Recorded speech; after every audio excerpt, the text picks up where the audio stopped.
Es muy amargo comenzar una nueva temporada política sin poder confiar en nuestro presidente, ni en el primer partido de nuestro país, ni en el primer partido de la oposición. Es muy amargo porque los necesitamos. Queremos confiar en los políticos, pero no es fácil hacerlo. Yo al menos les confieso sinceramente que ahora mismo no tengo la más mínima fe en sus posibilidades. Es amargo decir esto, sí, pero es el resultado de muchas cosas que podemos desgranar de una manera breve. No podemos confiar en el presidente. Es imposible, después de la catarata de mentiras que está contando en el caso Bárcenas, su palabra no vale nada y en cualquier democracia seria hubiera debido perder su puesto. Es imposible confiar en el Partido Popular, que se ha tragado todas las mentiras que le han ido contando los suyos sin inmutarse, con una disciplina verdaderamente sonrojante. Es horrible oír a esa muchedumbre de demócratas que sin duda es la militancia del Partido Popular tragarse esas cosas que han ido diciendo los exsecretarios ante el juez.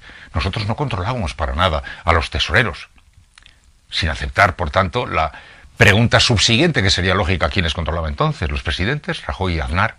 Ese silencio lanar verdaderamente decepcionante. No podemos confiar, por tanto, en el Partido Popular. Y no podemos confiar tampoco en el Partido Socialista, que al menos hasta que no llegue la famosa conferencia de octubre en la que serán públicos los resultados de tan larga reflexión, por el momento no es más que una sombra, no es apenas nada.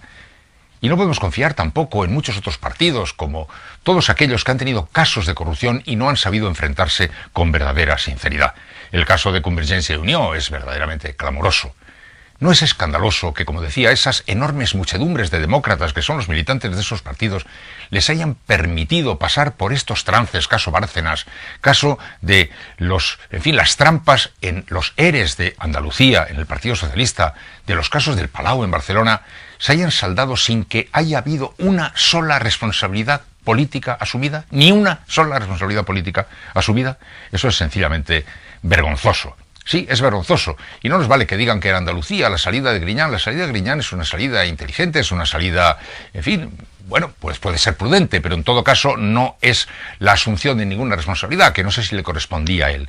Pero para lo que íbamos, sobre todo en el gobierno y en el presidente del gobierno, en el momento en que al comienzo de esta temporada nos aguardan desafíos de la importancia que nos aguardan, los económicos desde luego, pero se imaginan si solo dentro de unos días vamos a tener la diada, con la escalada que significa en ese enorme problema de Cataluña que tenemos que afrontar con un presidente cuya palabra no vale nada y al que no podemos creer.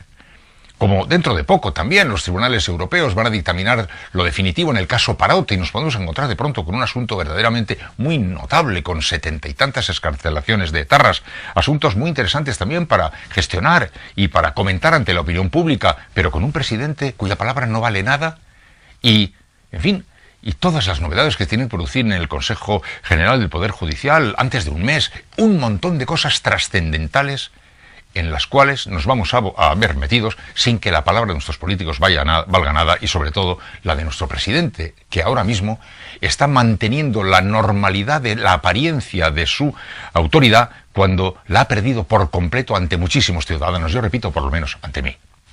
Pero hemos de añadir una cosa, porque todo esto lo hemos dicho muchas veces ya, pero lo que no hemos dicho es dónde está la responsabilidad. ¿Por qué hacen eso? Pues hacen porque pueden hacerlo. ¿Y por qué pueden hacerlo? Porque se lo permitimos. Porque es una verdadera vergüenza hasta qué punto se está degradando la política y hasta qué punto nos estamos degradando nosotros al permitir esa degradación de la política. Porque hoy lo que debemos decir, para desviar de una vez por todas el tiro y empezar a mirar en nuestra dirección y reprocharnos las cosas, es preguntarnos por qué nos atrevemos a reprochar aquello que toleramos que se haga. ¿Por qué reprochamos a los políticos que hagan lo que les permitimos que hagan? Así que un amargo reencuentro con la actualidad política, en un momento en el que con asuntos tan trascendentales, los que creemos en la política, los que queremos creer en la política, no podemos creer en la política, no podemos creer en el presidente del gobierno, no podemos creer en el primer partido de la oposición y no podemos creer ahora mismo en prácticamente ningún partido porque no les hemos visto asumir las responsabilidades que tendrían que haber asumido en los casos de corrupción.